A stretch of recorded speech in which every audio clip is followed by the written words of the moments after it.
Chapter 2 Carnival. Annie laughed. Jack opened his eyes. He and Annie were wearing purple and pink outfits with huge ruffled collars. On their heads were funny hats. On their feet were red slippers with big bows. "Who are we?" Annie asked. "I don't know," said Jack. He didn't feel like a wise and brave helper in his red slippers. He felt stupid. Together, Jack and Annie looked out the tree house window. They had landed in a small tree inside a walled garden. The sky was gray. Jack couldn't tell if it was morning or evening, but the air felt damp and heavy, as if a storm was about to break. "I guess this is Venice," he said. "Let's check out our book," said Annie. She opened the research book and read aloud. "Today, the city of Venice is one of the most popular tourist spots in the world.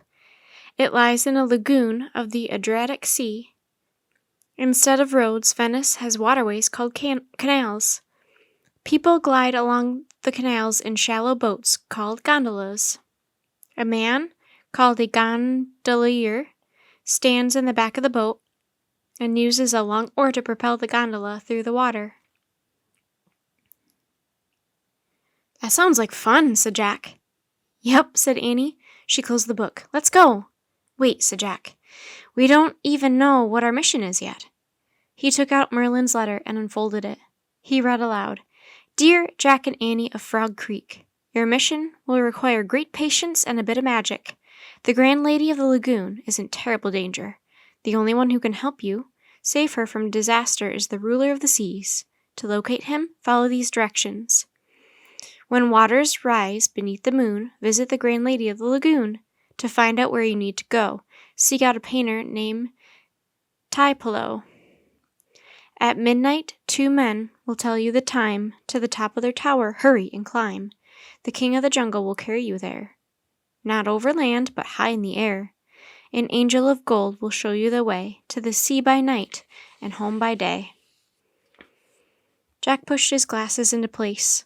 He said. "I wonder who the Grand Lady is," said Annie, "and why do we need to save her?" "I'm wondering lots of stuff," said Jack. "What about the king of the jungle? We're in a city, not a jungle. And what about that angel? And—" "Let's just take one thing at a time," said Annie. "What are we supposed to do first?" Jack looked back at the letter and read, "When waters rise beneath the moon, visit the Grand Lady of the Lagoon." "So let's start by finding the Grand Lady," said Annie. She headed down the treehouse ladder. Jack put Merlin's letter into his backpack, along with Morgan's research book and Teddy and Kathleen's book of magic rhymes. Then they climbed down the rope ladder and caught up with Annie.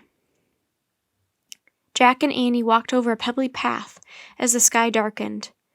Good, thought Jack. It's night.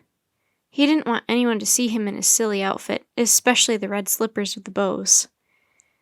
"That must be the way out," said Annie. She led Jack to a wooden gate in the garden wall and pushed it open. Jack and Annie stepped through the gate onto a quiet, empty walkway. Next to the walkway was a narrow lane of water. "I guess that's the canal," said Jack. "And that must be a gondola," said Annie. She pointed to a long, curved black boat rounding the corner. In the last light of the day, the gondola was gliding silently up the canal toward them. "Yikes," whispered Annie. There were 2 people in the boat, a gondolier and a passenger. Each wore a black cloak, white gloves, and a ghostly white mask. The masks had long, pointy noses shaped like bird beaks. The passenger sat in the middle of the boat, holding a lantern. The gondolier stood in the back, pushing a long oar through the water. "They look a lot weirder than us," said Annie. "No kidding," said Jack. "Hello!" the passenger shouted. The person's voice was muffled behind the white mask. "Do you need help?" "Yes," Annie shouted back. "Can you take us to the Grand Lady of the Lagoon?" "Yes, of course. She is back that way," answered the masked passenger. "Come." "Great," said Annie. She grabbed Jack's hand and pulled him over to the gondola. The gondola rocked a bit as she and Jack climbed aboard and took seats between the gondolier and the passenger. The gondolier pushed the gondola away from the landing. His long oar made soft splashes in the water as the boat moved up the canal. Jack cleared his throat. "Excuse me," he said, "why are you wearing bird masks?" "For a carnival, of course," said the passenger. "That is why you are wearing clown costumes, no?" "Oh, yeah, sure," said Jack. As the gondola slid through the canal, Jack snuck the research book out of his backpack. "Oh boy, a carnival!" Annie whispered to Jack. "I hope it has a roller coaster." "I don't think they had roller coasters 260 years ago," whispered Jack. Jack looked up Carnival in the index. He found the page. Then he and Annie silently read together. For many centuries, Carnival has been the most famous yearly festival of Venice. For Carnival, people disguise themselves as anything they want to be.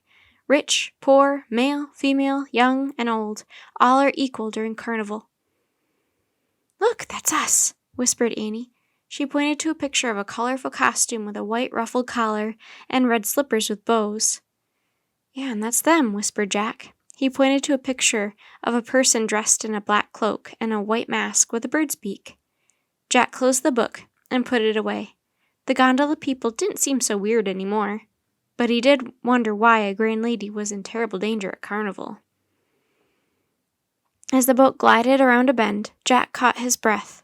He saw dozens of gondolas rocking on the choppy waters of a wide open canal.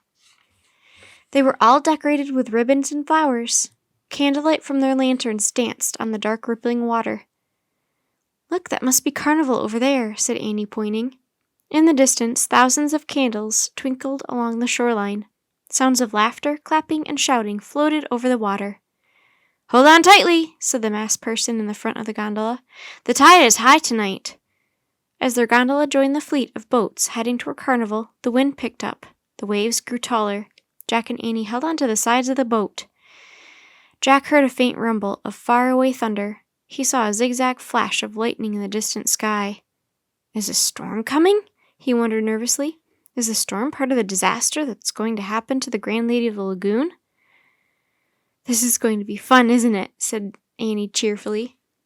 "Sure," said Jack. He tried to shake off his worries as the wind and tide helped push the gondola toward the twinkling candles of Carnival.